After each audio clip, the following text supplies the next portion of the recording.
Today's topic beta concept and components of investment. For we take one example, a businessman start business with rupees 15 lakh and his firm's name is Ram cloth house. Ram था बेटा, वो businessman था, उसने एक कपड़े की दुकान start की है और उसकी शॉप का नाम क्या रखा है बेटा? Ram cloth house. तो इसमें how much amount invested by the Ram to start Ram cloth house? Total 15 lakh. तो investment is a two part. Out of this he purchase land, make building, purchase furniture for goods and invest AC like. How much amount invested in fix asset? Rupees 10 lakh. बेटा उसने एक ज़मीन खरीदी है, उस पर building खड़ी करी, उसे फर्नीचर लगाया, एसी लगाए, तो इस पे उसने टोटल 10 लाख का इन्वेस्टमेंट कर दिया।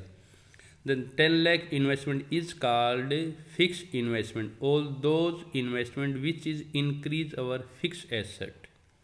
सेकंड बेटा, उस शॉप के अंदर उसने 5 लाख का बेटा कपड़ा इन्वेस्ट कर दिया। तो हाउ मच इन्वेंट्री इन्वेस्टमेंट बेटा? 5 लाख। तो इन्वेस्टमेंट क्या होता है? जो हमारी एसेट को इंक्रीज करे। और एसेट टू टाइप की होती है, एक फिक्स्ड एसेट और एक इन्वेंट्री एसेट। और फिक्स एसेट का हम रेगुलर यूज़ करते हैं तो बेटा उसकी वैल्यू कुछ ना कुछ पर ईयर डिक्रीज होती है। तो फिक्स एसेट पे हमेशा क्या लगता है बेटा? Depreciation. So first of all we discuss about investment. Investment means increase in the stock of capital और स्टॉक ऑफ एसेट, यानी ऐसा कोई भी चीज़ जो हमारी कैपिटल के स्टॉक को इंक्रीज करे। इसका और क्या बोल सकते हैं बेटा? All those expenditure which is increase our asset. वो सभी एक्सपेंडिचर जो हमारी एसेट को बढ़ाएं, दैट इज कॉल्ड इन्वेस्टमेंट। पापा ने अब की बारी 6 लाख का एक ट्रैक्टर परचेज कर लिया, दैट इज कॉल्ड इन्वेस्टमेंट। पापा ने 2 एकड़ ज़मीन परचेज करी है 40 लाख की, दैट इज कॉल्ड इन्वेस्टमेंट। आपने किसी कंपनी के शेयर परचेज कर लिए, आपने गोल्ड परचेज कर लिया, तो उस पर जो रुपये खर्च किए, इससे आपकी क्या इंक्रीज हुआ बेटा? Asset. So that is called investment. Investment two types का होता है बेटा, एक फिक्स्ड इन्वेस्टमेंट और इसका अनदर नेम क्या बेटा? Fix capital formation. सेकंड क्या बेटा? Inventory investment. मैंने एग्जांपल दिया था, उसने राम ने शॉप स्टार्ट की है कपड़े की, 10 लाख रुपए इन्वेस्ट कर दिए मशीनों में, बिल्डिंग में, लैंड पे, और 5 लाख का स्टॉक बेटा। तो फिक्स इन्वेस्टमेंट क्या होता है बेटा? Increase in the stock of fix asset with the producer during an accounting year. एक साल के अंदर प्रोड्यूसर द्वारा कितनी फिक्स एसेट इंक्रीज की गई, that is called fixed investment. ये पता कैसे लगता है बेटा? हमें जैसे सपोज करो साल के स्टार्टिंग में उस राम के पास 8 मशीन थी बिगिनिंग ऑफ ईयर, और एंड में उसके पास होगी बेटा 10 मशीन। तो इस साल उसने ड्यूरिंग द ईयर कितने मशीनों में इन्वेस्टमेंट किया बेटा? 2 machine. That is called fixed investment. साल के स्टार्टिंग में आपके पापा के पास यहाँ पे 8 एकड़ ज़मीन थी, अब होगी 10 एकड़ ज़मीन। मतलब कि हमने कितनी ज़मीन परचेज की बेटा? 2 एकड़। That is called fixed investment.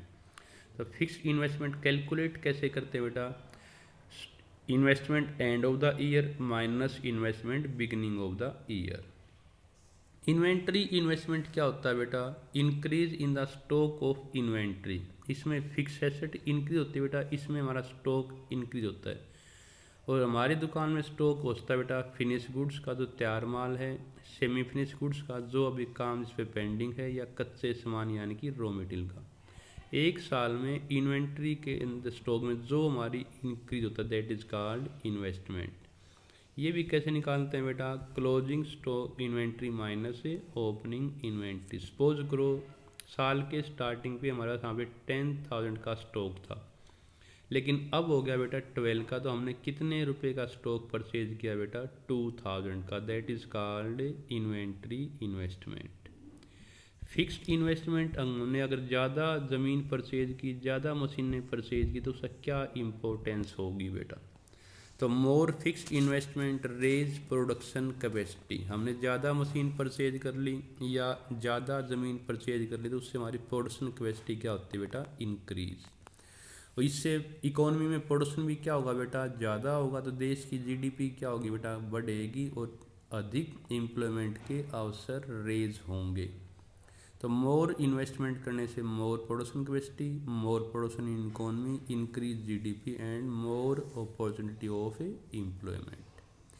अगर हमारे पास हमारा इन्वेंट्री अगर ज़्यादा है, अवेलेबल है हमारे पास, तो उसका क्या एडवांटेज होगा, सामान का स्टॉक हमारे पास पूरा है तो क्या फ़ायदा होगा। एक तो uninterrupted supply of input to producer, अगर हमारे पास कच्चा सामान रॉ मटेरियल पूरा है तो हम वहाँ पे जो भी रॉ मटेरियल सप्लाई करते रहेंगे, कभी भी सामान बनाने में रुकावट नहीं आएगी। Enough stock of raw material avoid day to day purchase, और कच्चा सामान हमारे साथ पूरा है तो हम रोज़ रोज़ हमने डे बाई डे की गुड्स परचेज करने की नीड नहीं होगी। अगर फिनिश गुड्स का स्टॉक काफ़ी है तो कंज्यूमर की डिमांड हम इजीली पूरी कर पाएंगे, कोई भी कस्टमर हमारे से खाली हाथ नहीं लौटेगा, ये नहीं कहेंगे कि सामान तैयार नहीं है। तो तैयार सामान अगर फुलफिल यहाँ पे एनफ यहाँ पे क्वांटिटी में है तो हम कस्टमर की डिमांड टाइम पे फुलफिल कर पाएंगे। तो अब हमने टॉपिक यहाँ तक कर लिया बेटा। इन्वेस्टमेंट कितने टाइप का होता है, एक फिक्स इन्वेस्टमेंट और एक इन्वेंट्री इन्वेस्टमेंट। फिक्स इन्वेस्टमेंट जिससे प्रोड्यूसर की फिक्स एसेट इंक्रीज हो, जिससे इन्वेंट्री से कि कस्टमर यहाँ पे प्रोड्यूसर की इन्वेंट्री इंक्रीज हो। ये निकालते कैसे हैं बेटा, end of the stock minus beginning of the stock. Fix asset ज़्यादा है तो उससे हमारा क्या फ़ायदा होगा, प्रोड्यूसर का उसकी प्रोडक्शन कैपेसिटी बढ़ेगी, प्रोडक्शन ज़्यादा होगा तो देश की जीडीपी इंक्रीज होगी और एम्प्लॉयमेंट के अवसर ज़्यादा होंगे। प्रॉपर मात्रा में रॉ मटेरियल फिनिश गुड्स है तो रॉ मटेरियल हमारे प्रॉपर मात्रा में है द क्वांटिटी में, तो हम डे बाई डे की परचेज नहीं करनी पड़ेगी और सप्लाई चेन में हमारा कभी प्रोडक्शन नहीं रुकेगा due to lack of raw material. और फिनिश गुड्स अगर प्रॉपर क्वांटिटी में है तो हम कस्टमर की डिमांड टाइम पे फुलफिल कर पाएंगे। अब फिक्स इन्वेस्टमेंट टू टाइप का होता है बेटा, एक नेट इन्वेस्टमेंट और एक क्या होता है बेटा, ग्रॉस इन्वेस्टमेंट। नेट इन्वेस्टमेंट कैसे कैलकुलेट करते हैं, क्योंकि फिक्स एसेट का रेगुलर यूज़ करते हैं तो उस मशीनों की छोटी मोटी टूट फूट होती है, उस पर हम क्या लगते हैं बेटा, डेप्रीसिएशन लगता है। तो डेप्रीसिएशन लगने से उससे हमारी मशीन की वैल्यू कम होती है। तो नेट इन्वेस्टमेंट कैसे निकाल लेंगे, जैसे ग्रोस इन्वेस्टमेंट था 2 लाख का बेटा, उस पर 10% के रेट से 20,000 लग गया डेप्री, तो नेट इन्वेस्टमेंट क्या मानेंगे बेटा वहाँ पे 180 का। 2 लाख की हमने मशीन परचेज की, 1 साल के बाद 10% की रेट से 20,000 उस पर क्या लग गया बेटा, डेप्री, तो हम नेट इन्वेस्टमेंट हमारा कितना आएगा बेटा, 180। और ग्रोस इन्वेस्टमेंट कैसे निकालते हैं बेटा, जितना नेट इन्वेस्टमेंट है उसमें डेप्री क्या कर देते हैं, ऐड, मींस नेट में डेप्री लेस होता है और ग्रोस में डेप्रीसिएशन इंक्लूड होता है। अभी तक हमने क्या डिस्कस किया बेटा, इन्वेस्टमेंट क्या होता है, ऐसी कोई भी एक्सपेंस जो हमारी एसेट को इंक्रीज करे।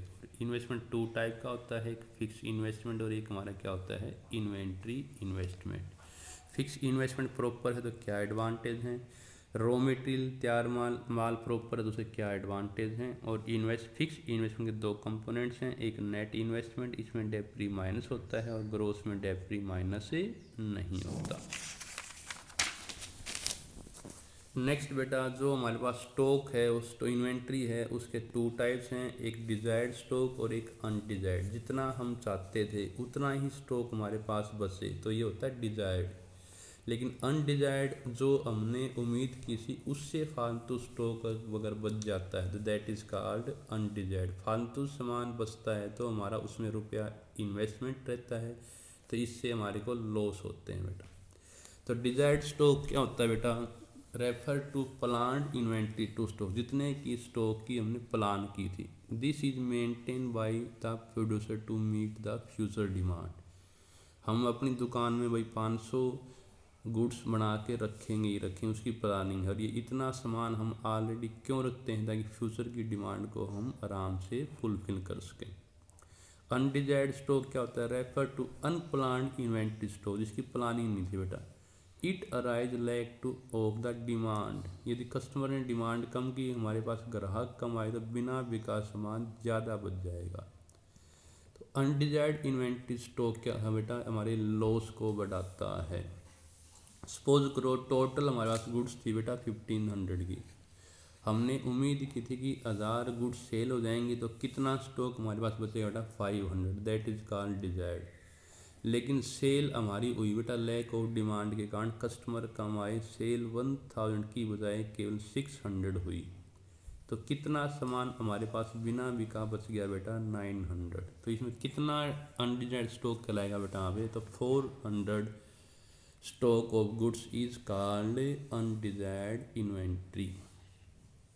सो नेट इन्वेस्टमेंट बेटा कैसे निकालते हैं, ग्रोस इन्वेस्टमेंट माइनस डेप्री। में पीछे एग्जाम्पल दे चुका, जैसे 7 लाख की हमने कार परचेज की, 1 साल बाद उस कार की वैल्यू पे 10% डेप्री लग गया, तो नेट कितने की बचेगी बेटा 630।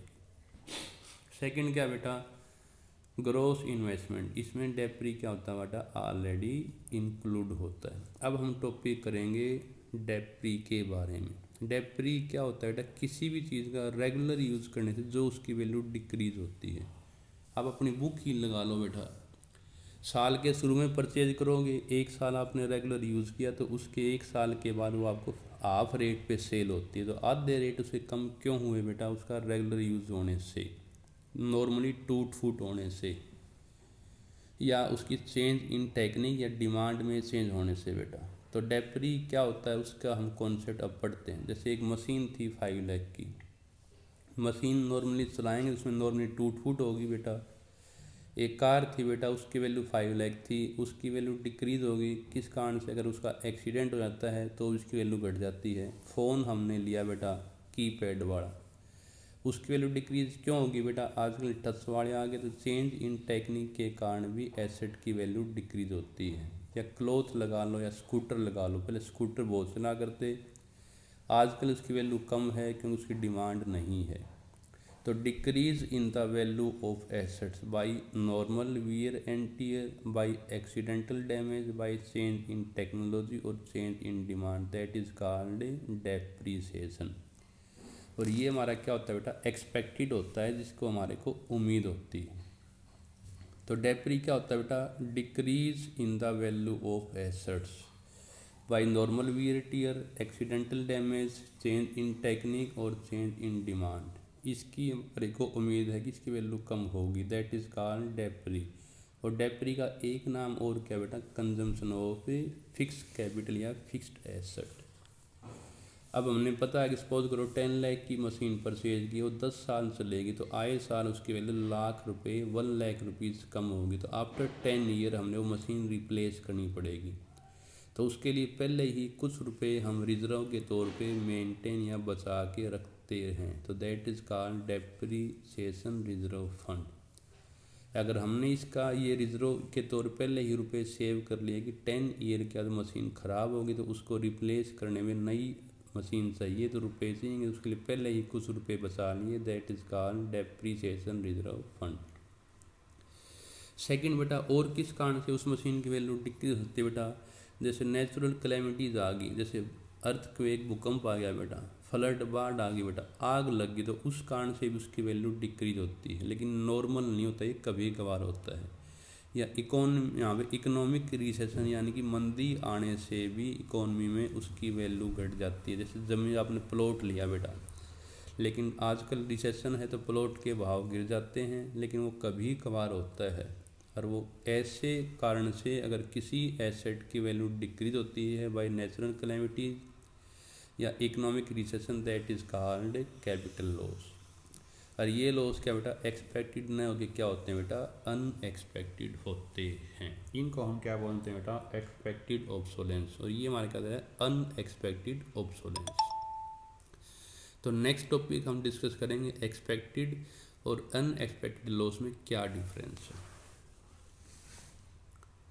तो एक्सपेक्टेड ऑब्सोलेंस क्या होता है बेटा, decrease the value of fix asset, किसी भी फिक्स एसेट की वैल्यू डिक्रीज होना, किस कारण से, या तो नॉर्मली छोटी मोटी टूट फूट होने से, या टेक्निक में चेंज आने से, या जैसे फ़ोन की टेक्निक नहीं आ गई, या कस्टमर की डिमांड में चेंज आने से या एक्सीडेंटल डैमेज होने से जो उसकी वैल्यू में कमी आती है, that is called expected obsolescence. और अनएक्सपेक्टेड जिसकी उम्मीद नहीं थी, उस कारण से जो उसकी वैल्यू कम होती है बेटा, जैसे नेचुरल कैलेमिटीज़, अर्थक्वेक था बेटा, फ्लड्स था, फायर था बेटा, इकोनॉमिक रिसेशन यानी जैसे डिप्रेशन की मंदी आ गई बेटा। एक्सपेक्टेड ऑब्सोलेंस को हम क्या बोलते हैं बेटा? डेप्रिसिएशन बोलते हैं। इसका और नाम क्या है? Consumption of fix capital. और अनएक्सपेक्टेड जिसकी उम्मीद नहीं थी, उस कारण से जो उसकी वैल्यू कम होती है वो लॉस हुआ, तो ये लॉस हमारा कौन सा कहलाता है? यहाँ पे कैपिटल लॉस, जो कभी कभार होता है।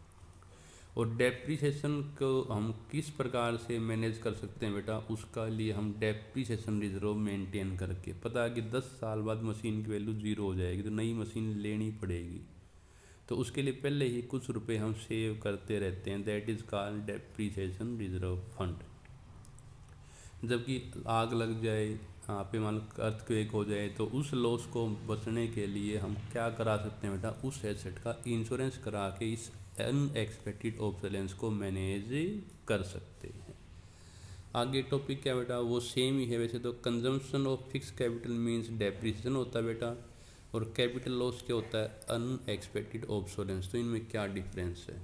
Consumption of fix asset while fix assets use continuously, जब भी फिक्स एसेट का लगातार यूज़ करते हैं तो उसकी वैल्यू में जो गिरावट आती है, दैट इज़ कॉल्ड डेप्री या consumption of fix capital. Capital loss क्या होता है बेटा? चाहे उसको हम यूज़ करें और चाहे ना करें, जैसे आग लगने से उसकी वैल्यू डिक्रीज होगी। Loss of fix asset while these are not use, ये तब भी हो सकता है जब उसकी हम रेगुलर यूज ना करें बेटा। इसके क्या कारण है बेटा? वो पहले भी डिस्कस कर चुके हैं, जैसे छोटी मोटी टूट फो, एक्सीडेंटल डैमेज हो जाए, डिमांड में चेंज आ जाए, टेक्निक में चेंज आए, ये नेचुरल कैलेमिटी जैसे फ्लड है, फायर या इकोनॉमिक रिसेशन यानी कि वर्ल्ड वाइड डिप्रेशन या मंदी आने से जो उसकी वैल्यू कम होती है। इसको हम कैसे मैनेज कर सकते हैं बेटा? यहाँ पे थ्रो डेप्रिसिएशन रिजर्व फंड बना के। और इसको हम कैपिटल लॉस को हम कैसे इस लॉस की भरपाई कर सकते हैं बेटा? उसका इंश्योरेंस करवा के। लास्ट टॉपिक बेटा, तो डेप्रिसिएशन क्या होता है? Depreciation decrease in the value of fix asset due to normal wear and tear. तो किसी भी फिक्स एसेट के अंदर छोटी मोटी टूट फूट होने से जो उस वैल्यू की एसेट कम होती है, that is called depreciation. And depreciation reserve fund क्या होता है बेटा? इससे अलग होता है। उस डेप्री के कारण जो वैल्यू कम होती है उसके लिए हम जो नई मशीन परचेज करेंगे उसके लिए पहले ही कुछ रुपए सेव कर लिया। Provision of rupees, provision of fund to cope up depreciation losses, डेप्री के कारण जो लॉस होगा उसकी भरपाई करने के लिए जो रुपए का हमने पहले ही प्रोविजन कर लिया, that is called depreciation reserve fund. This fund are use for the replacement of a fix asset, ये उस फिक्स एसेट को की जगह नई एसेट रिप्लेस करने के लिए ये रिजर्व काम आते हैं। सो बेटा today's we discuss about what is investment, all those expenditure which is increase our asset। और investment are two types, fixed asset, second one is inventory assets। Fix asset वो होता है बेटा जिससे ड्यूरिंग द ईयर प्रोड्यूसर की fix asset increase हो। इसको निकालते कैसे हैं बेटा? End of the year minus beginning of the year of fix asset. Fix asset ज़्यादा हैं तो क्या एडवांटेज होगा इकोनॉमी को, प्रोड्यूसर को, लोगों को, पब्लिक को? पब्लिक को एम्प्लॉयमेंट मिलेगा, देश की जीडीपी बढ़ेगी, प्रोडक्शन कैपेसिटी प्रोड्यूसर की बढ़ेगी, तो प्रोडक्शन क्या होगा बेटा? ज़्यादा होगा। और इन्वेंट्री, दुकान में सामान प्रॉपर अगर है तो उसका क्या एडवांटेज होता है बेटा? रॉ मटेरियल अवेलेबल है तो हमारी प्रोडक्शन की सप्लाई नहीं रुकेगी, कंज्यूमर की डिमांड हम टाइम पे फुलफिल कर पाएंगे। और investment, fix investment two types का होता है, नेट इन्वेस्टमेंट डेप्री लेस होता है और ग्रोस में डेप्री लेस नहीं होता। नेक्स्ट हमने डिस्कस किया बेटा स्टॉक दो टाइप का होता है हमारे पास, एक तो जितना हम चाहते हैं उतना ही स्टॉक रिमेनिंग रहे, इसमें कोई भी लॉस नहीं होता, और एक अनडिजायर्ड जितनी उम्मीद थी उसे फालतू स्टॉक बच जाता है। और ये किस कारण से बेटा? Due to lack of demand. Last हमने डिस्कस किया बेटा डेप्री का टॉपिक। डेप्री क्या होता है? Decrease in the value of asset by normal wear tear, accidental damage, change in technique, change in demand. ये एक्सपेक्टेड होता है, इसको डेप्री बोलते हैं या क्या बोलते हैं? Consumption of a fix capital. और इसके लिए हम कुछ रुपए हम पहले ही बचा के रख लेते हैं ताकि वो एसेट पूरी ख़राब हो, उसकी जगह नई एसेट रिप्लेस करनी तो ये बचे हुए रुपए यूज़ हो जाएं। इसके अलावा हमारे को मशीन की वैल्यू डिक्रीज होती है जिसकी उम्मीद नहीं थी, उस कारण से भी लॉस हो सकता है। जैसे कोई क्लाइमेटीज पर आ जाए, इकोनॉमिक रिसेशन हो जाए बेटा, तो नॉर्मली जो टूट फुट होती है उसको हम डेप्री बोलते हैं। क्या बोलते हैं? Expected obsolescence. इसी कारण क्या है बेटा? छोटी मोटी टूट फुट। और इसको इसको इसके क्या नाम बोलते हैं बेटा? एक्सपेक्टेड ऑब्सोलेंस को हम डेप्री या कंजम्पशन ऑफ फिक्स कैपिटल बोलते हैं, जबकि अनएक्सपेक्टेड को क्या बोलते हैं? Capital loss. और एक्सपेक्टेड लॉस को हम कैसे मैनेज कर सकते हैं बेटा? उसके लिए कुछ रिजर्व मेंटेन करके, जबकि इसका इंश्योरेंस करा के। सेम वही बात है बेटा। कंजम्पशन ऑफ फिक्स कैपिटल क्या होता है बेटा? किसी भी एसेट का रेगुलर यूज़ करने से जो उसकी वैल्यू कम होती है, ये इसकी रेगुलर यूज़ ना हो तब भी उसको लॉस हो सकता है। उसके रीज़न क्या क्या है बेटा? छोटी मोटी टूट फूट, एक्सीडेंट होना, कस्टमर की डिमांड में चेंज आना या टेक्निक में चेंज आने से। ये बेटा नेचुरल कैलेमिटी होने से उसकी वैल्यू कम होती है। इसको कैसे मैनेज करेंगे इस लॉस को बेटा? डेप्रिसिएशन रिजर्व फंड मेंटेन करके। जबकि कैपिटल लॉस को हम की भरपाई या उससे कैसे बच सकते हैं बेटा? उसका क्या करा के बेटा? इंश्योरेंस। लास्ट टॉपिक मैंने क्या कराया है? डिफरेंस बिटवीन डेप्री एंड डेप्रिसिएशन रिजर्व फंड। डेप्री क्या होता है बेटा? किसी भी फिक्स एसेट की वैल्यू डिक्रीज होना और उस वैल्यू को उस एसेट की रिप्लेस करने के लिए जो पहले ही हमने कोई प्रोविजन रुपए का करके रखा है, that is called depreciation reserve fund. Thank you बेटा।